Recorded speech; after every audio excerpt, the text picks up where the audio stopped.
तमाशा मराठी मुलखातली रांगडी पण लोकप्रिय लोककला महाराष्ट्राच्या खेडोपाड्यातून पाटाच्या पाण्यासारखा तमाशा आजही प्रवाही आहे.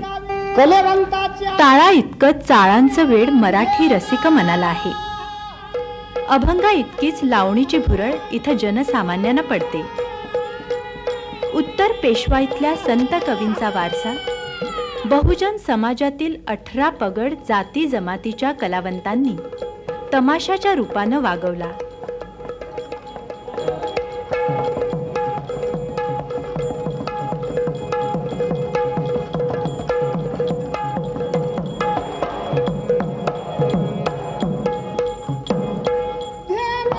शीघ्र कवी श्रीधर कृष्ण उर्फ पठ्ठे बापूराव कुलकर्णी यांचा जन्म 11 नोव्हेंबर 1866 सांगली जिल्ह्यातील वाळवे तालुक्यातील हे हरिणाक्ष रेठरे.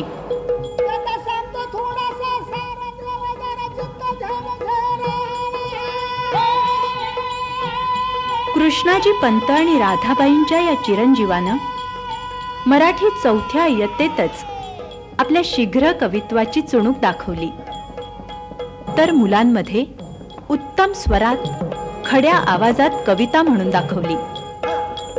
वळणदार अक्षर आणि प्रतिभेचं जन्मजात देणं यामुळे हुशार विद्यार्थी म्हणून शाळेत लौकिक संपादन केला. त्यांच्या राहत्या घराची आता शिल्लक असलेली ही एकमेव स्मृती म्हणजे हा दर्शनी दरवाजा.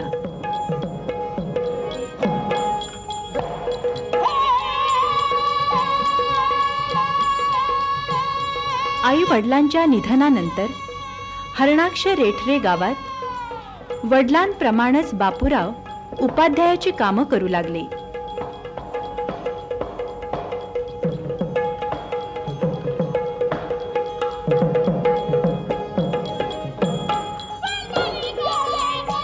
मात्र या कामात त्यांचं मन रमेना.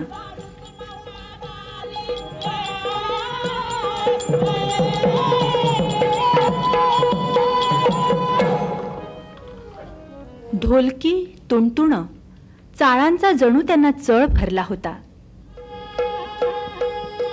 सरस्वती त्यांना आवाहन करत होती,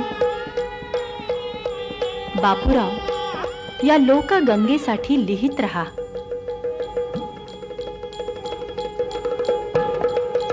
बापूरावांच्या सिद्धहस्त लेखणीतून गण, गवळणी आणि लावण्या यांची निर्मिती होत होती.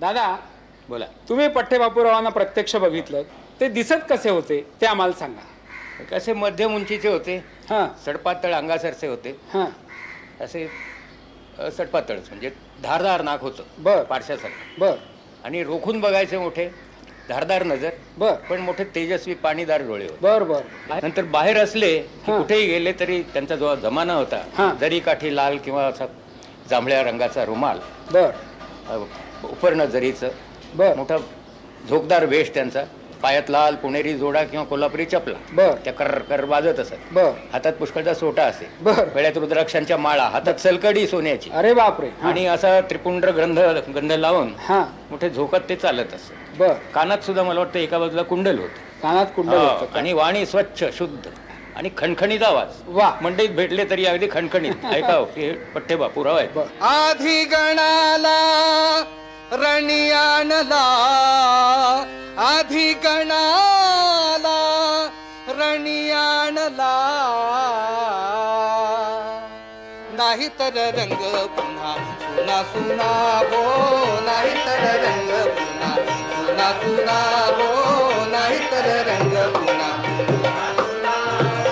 धन्य शारदा ब्रह्मनायका, धन्य शारदा ब्रह्मनायका, घेऊन येईल रुद्रवीणा, घेऊन येईल रुद्रवीणा.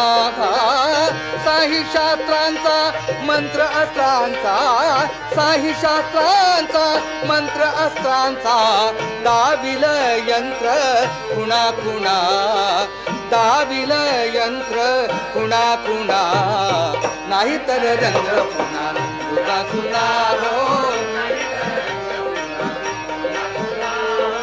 नाही तर रंग पुन्हा सुना सुना. पुण्याजवळील भांबुर्ड्याचे मोहम्मद शाह कादरी उर्फ जंगली महाराज हे पठ्ठे बापूरावांचे गुरु. 1877 साली रेठरे मुक्कामी पठ्ठे बापूरावांना जंगली महाराजांचा आशीर्वाद लाभला. सुमारे 13 वर्ष ते जंगली महाराजांच्या शिष्यत्वात होते. पुण्याचे विद्याधर बापूराव जिंतीकर हे द्रोण आणि पत्रावळींचे व्यापारी. आणि असं असून सुद्धा फार मोठे तमाशा रसिक.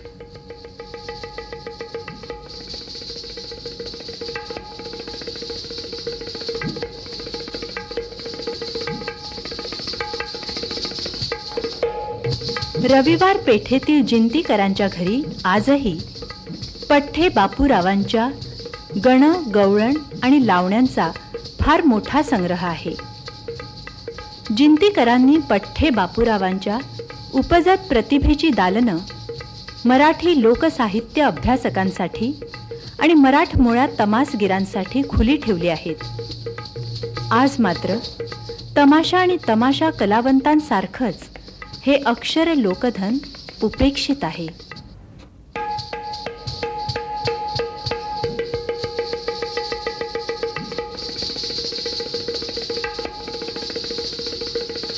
पुण्याच्या आर्यभूषण थिएटरचे मालक अहमद शेख तांबे यांची परंपरा आजही मजीद शेख तांबे यांनी सांभाळली आहे. पठ्ठे बापूराव हे रोज नवीन कवनं करायचे आणि तमाशातल्या ज्या गाणी जी आहेत म्हणजे लावणी वगैरे ते आजची लावणी उद्या म्हणत नसत. इथंच बसून बापूरावांनी अनेक लावण्यांना जन्म दिला.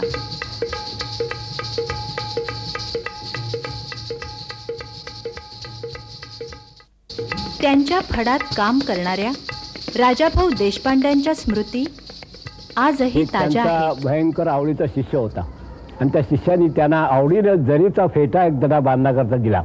पण तो जरीचा फेटा त्यांनी न बांधताना कानाचीचा तुकडा एक लांब लचक असा गोळा केला आणि इतका भयंकर मोठा फेटा मांडून गुंडाळून त्याच्यासमोर स्टेजवर ते उभे राहिले होते. अशा प्रकारची त्यांची ती वागणूक होती. आजही तमाशातले हे कलाकार आपली कला लोकांपर्यंत पोहोचवण्यासाठी अविरत धडपडत असतात.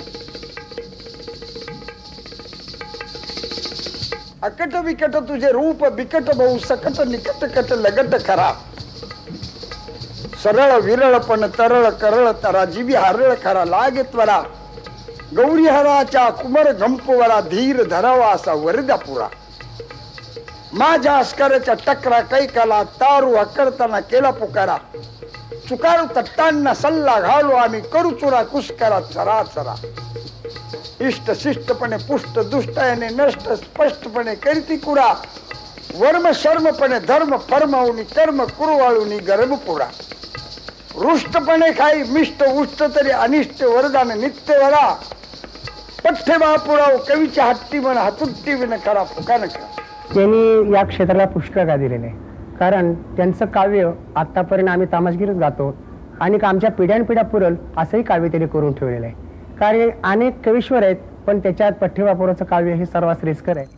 मैना माझी खरी गुणाची आठवण होती त्या चांगुलपणाची संक्रांतीला साडी आणली तिला पैठणची साळू माझी माळ रत्नाची माझ्या वाड्याला औचित्याची हसून बोलायची आणि ठुमकत चालायची घडीभरच बसायची रुसल्यावानी दिसायची आणि साळू रुसली म्हणजे मुख चिमून घेऊन समजूत करायचो तिची साळू केवड्याची खाप कानी करण फुल कॅप मोर आरबरी छाप तिची घडोघडी आठवण होती तिच्या गुणाची वाचित पोथी सई होताच भूक माझी जाती मला कसूनच वाट मन तिळ तिळ तुट माझं काळीच फाट न खाता पिता गेलो वाकून बाळपणचा मायलो बराकून साळू नांदा गेली मला टाकून ग बाळपणचा मायलो बराकून साळूसाठी झालो वेडा दिवाना अन्न खावेना पाणी पिवेना झोप येईना माझ्या नैना इंद्राची मिळाली होती देवंगाणा परी वैर्यानी सुरू नेली कडून आल्या मनाच्या तंतुतंत खुना आता करू तरी काय धरू कोणाचे पाय कोण होईल बाप माय आज बुडलं दर्यामध्ये झाज तोंड दावायची वाट ती लाज जात बायकांची आकड बाज म्हणे पठ्ठे बापूराव कोणी सांगू नका नाव तिचं बघून तो गाव होतो गोसावी वस्त्र देतो फेकून बाळपणचा मायालो बराकून. गावात दलित वस्तीत तमाशाचा फड होता. बापू या मंडळींच्या तालमी घेऊ लागले. त्यांच्याबरोबर उठबस करू लागले.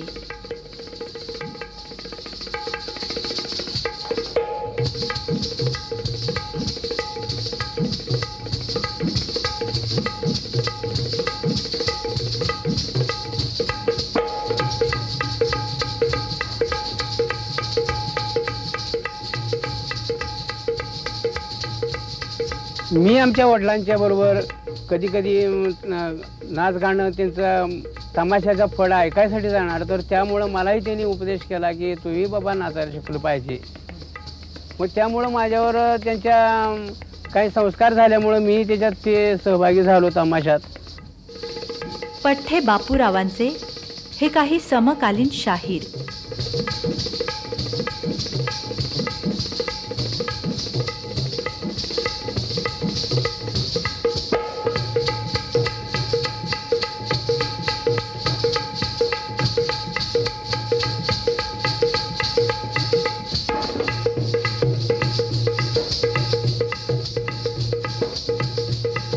पठ्ठे बापूने जी काव्य लिहिलेली आहेत ते आज महाराष्ट्रामध्ये ते काव्याचा गाजावाजा आहे. लावणी पठ्ठे बापूच्याच गायल्या जातात आणि तमाशामध्ये त्याचे उभं सादर केले जातात.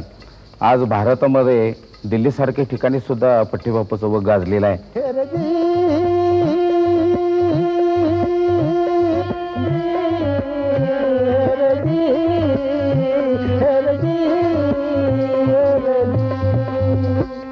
सह्याद्रीच्या कडे कपारी दरी डोंगरातून आली लावणी जन्माला अन 2 लाखावर केली लावणी. काय सांगावी बात बडी कवी पठ्ठे बापूने केली लावणी. काय सांगावी बात बडी.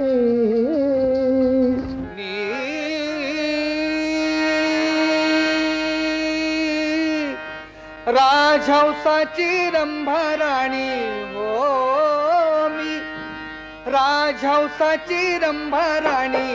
कसे हो मला बोलला मूर्खवाणी, कसे हो मला बोलला मूर्खवाणी, कसे हो मला बोलला मूर्खवाणी. पती माझा महालात चंद्रावाणी, पती माझा महालात चंद्रावाणी. त्याची मी चांदणी चमके गगनी, त्याची मी चांदणी चमके गगनी. गर्दीची राहणी माझी एक बाणी, गर्दीची राहणी माझी एक बाणी. मला बोलला मूर्खवाणी, कसे हो मला, कसे हो मला बोलला मूर्खवाणी. हसणार नाही मी अंगची शहाणी, हसणार नाही मी अंगची शहाणी. म्हणे पठ्ठे बापू घ्या तुमच्या ध्यानी, म्हणे पठ्ठे बापू घ्या तुमच्या ध्यानी हो तुमच्या ध्यानी. मला बोलला मूर्खवाणी, कसे हो मला बोलला मूर्खवाणी, कसे हो मला बोलला मूर्खवाणी. मुंबईत आल्यानंतर तमाशाचं वातावरण. मुंबईमध्ये प्रामुख्याने बटाट्याची चाळ म्हणून जी चाळ प्रसिद्ध आहे ताडदेवला, त्या परिसरामध्ये तिथं त्यांचं एक छोटीशी खोली होती आणि त्या खोलीमध्ये ते उतरायचे. त्या परिसरामध्ये तमाशाचं वातावरण, पिलावस थिएटर, रिपन थिएटर, दौलत थिएटर ही वेगवेगळी तमाशाची थिएटर असल्यामुळे तिथं त्यांचं वास्तव्य मोठ्या प्रामुख्याने असायचं. आज मात्र पठ्ठे बापूराव मार्ग ही त्यांच्या मुंबईतल्या अस्तित्वाची एकमेव खूण. मुंबईला आल्यानंतर त्यांच्याबरोबर पवळा असायची, चंद्राबाई असायच्या. त्यांना पाहायला पिलावस थिएटरला दिवसा 1 आणा तिकीट लोकांसाठी होती, की त्यांना नुसतं दृश्यमय पाहायला 1 आणा तिकीट होती. ज्यावेळेला ते पवळाला घेऊन मुंबई दाखवायला निघाले तेव्हा मुंबईला दाखवताना त्यांनी काय काय दाखवलं तर त्यावरती त्यांनी एक मुंबईची लावणी लिहिलेली आहे. मुंबई ग नगरी बडी बाका, जशी रावणाची दुसरी लंका, वाजतो ग डंका.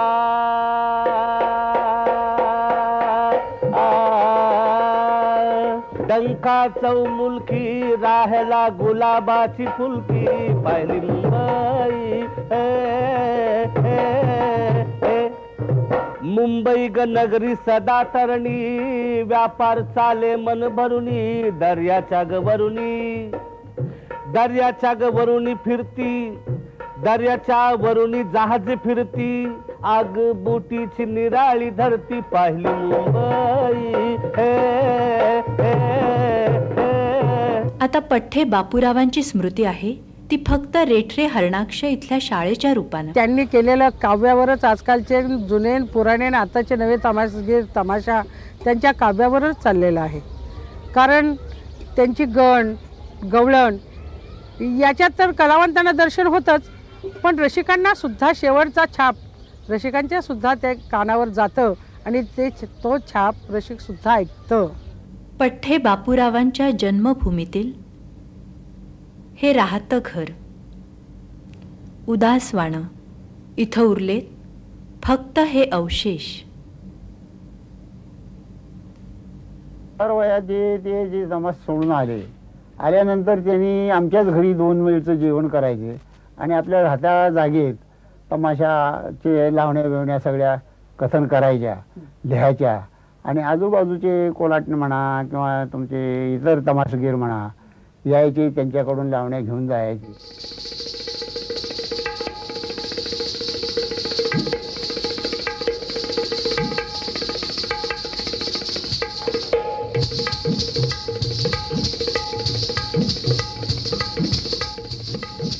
पिढ्यांचं अंतर पार करून ही समर्थ तमाशा परंपरा पुढंही चालूच राहणार.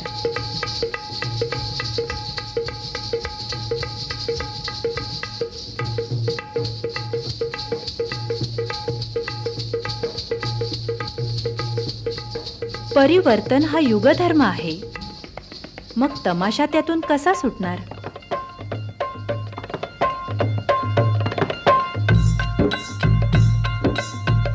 सह्याद्रीच्या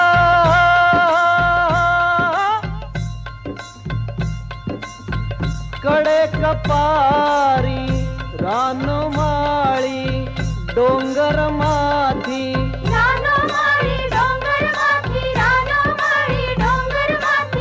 दगड मातीतून महाराष्ट्राच्या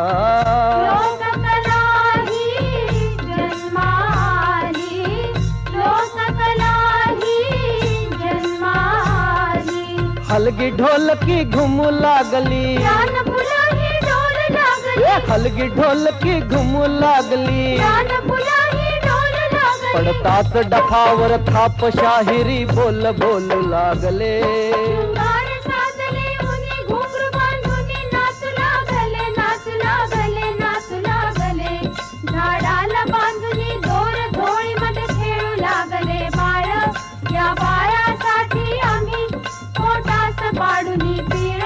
कवी पठ्ठे बापूची अशी लावणी, कवी पठ्ठे बापूची अशी लावणी,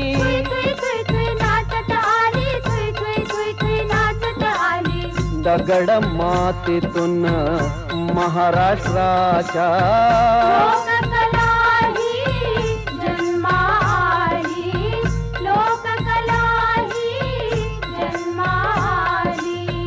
लोककला ही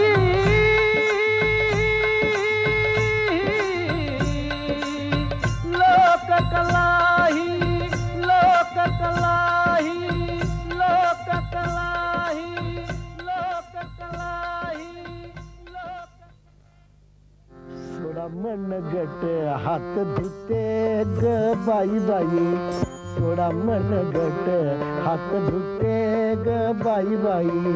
मर्जी असेल तर मर्जी असेल तर मर्जी असेल तर स्वयंपाक राहून देते ग बाई बाई, स्वयंपाक राहून देते ग बाई बाई. पाळण्यात बाळ निजविते ग बाई बाई, दोरी धरून हलविते ग बाई बाई. पाळण्यात बाळ निजविते बाई ग बाई ग, अग बाई बाई, अग बाई बाई. थोडा मन घट हात धुते अग बाई बाई, थोडा मन घट हात धुते बाई ग बाई ग. लाखो बायका मधी